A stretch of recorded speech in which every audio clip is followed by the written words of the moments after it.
So I think the group activity this week for the PDCHS was really helpful for me because I feel like we've been reading the articles and looking at the reading material on it, but I think kind of working through the example assignment and doing the Excels really helped me to conceptualize how the results can be computed to actual graphs and data.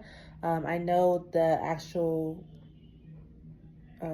administration of the assessment is pretty straightforward. So it's yes or no questions, and it just asks about whether certain factors would impact that employee at work. They're just answering yes or no.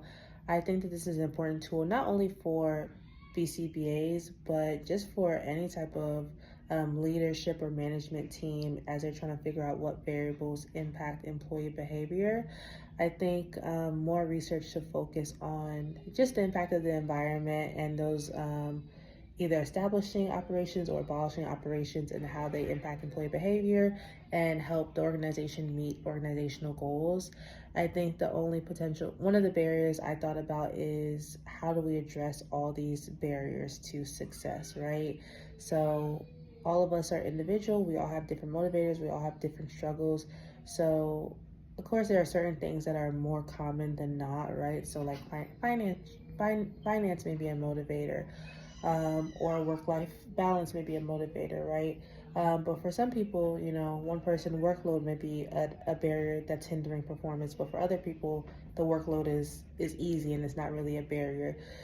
So when we start getting all of these results from the assessment and we see all these different barriers, how do we know what to prioritize? And not just based on, oh, like this is where most people struggle at, so this is the priority.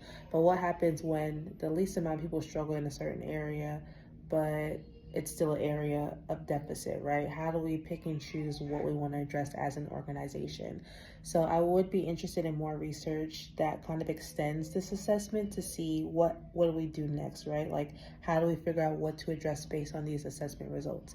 And I also would want to know if this assessment can be condensed into like maybe a quicker checklist so it can be used more frequently on like a day-to-day or week-to-week basis for the organization, because as we all know, motivation changes, reinforcement changes. So what was an MO or an abolishing operation last week may not be a factor this week.